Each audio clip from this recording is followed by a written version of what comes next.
विद्यार्थी के जीवन में भी दो प्रकार के उत्प्रेरक होते हैं। 2008 की परीक्षा में अंतिम रूप से चयनित नहीं होने पर मुझे किसी ने कहा कि तू तो केवी की नौकरी से संतोष कर ले, ये आरएस बनना तेरे बस की बात नहीं है। तो एक दूसरे मित्र ने कहा कि गिरको कर रे कंथड़ा, हिरण कशो घी खाए, आंख चरे और पून भगे, घोड़ा स्यू आगो जाए।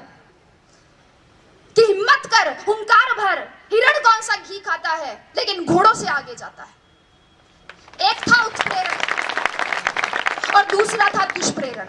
दुष्प्रेरण ना स्वयं करे ना दूसरों के दुष्प्रेरण का शिकार हो, अपने मुकाम अपने उसूल खुद तय करे और हर बार लोगों की अपेक्षाओं पर खरा उतरने की कोशिश ना करे। एक बार रात के समय एक दुकानदार बंद करने ही वाला था कि एक कुत्ता उसके पास में आया। कुत्ते के मुंह में थैली थी और उसमें कुछ सामान की लिस्ट थी। दुकानदार ने थैली ली, उसमें सामान डाला, बाकी पैसे डाले और सामने रख दी। कुत्ते ने थैली मुंह में उठाई और चल दिया। दुकानदार से रहा नहीं गया, वह आश्चर्यचकित होकर कुत्ते के पीछे पीछे गया, ये जानने के लिए कि इतने समझदार कुत्ते का मालिक कौन है। कुत्ता कुछ देर बस स्टॉप पर खड़ा रहा।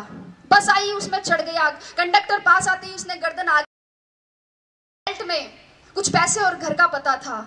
कंडक्टर ने उसे टिकट दे दी, बाकी पैसे बेल्ट में वापस रख दिए।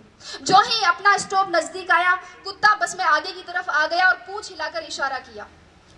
बस रुकने पर कुत्ता उतर गया और आगे चल दिया। दुकानदार भी उसके पीछे पीछे चला।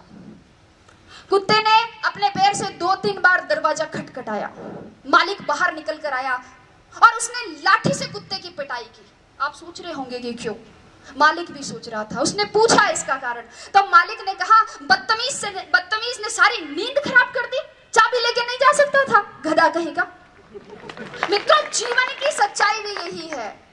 लोगों की आपसे अपेक्षाओं का कोई अंत नहीं है। जरा सा आप चूके कि आप में बुराइयां निकाल देंगे और पिछली सारी अच्छाइयों को भूल जाएंगे। इसलिए आप तो बस अपना कर्तव्य कर्म करें, आगे बहुत सी कठिनाइयां हैं।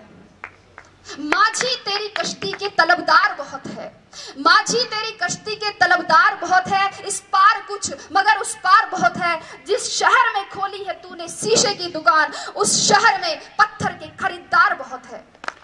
लेकिन अगर आपने निश्चय कर लिया है कि आपको इस कठिन राह पर चलना है, अगर आपने सोच लिया है कि अब जलेबी की तरह इसमें उलझ ही गए हैं, तो फिर क्यों न चाशनी में डूबकर जिंदगी का मजा लिया जाए।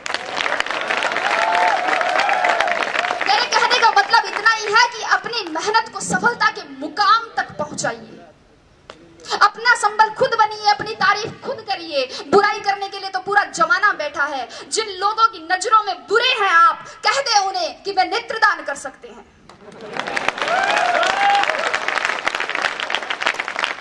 अपने आसपास के परिवेश में केवल उन्हीं तत्वों को प्रविष्ट होने की अनुमति दे जो सकारात्मक हो, विचारात्मक हो, बोधात्मक हो, सही दिशा देने वाले हो।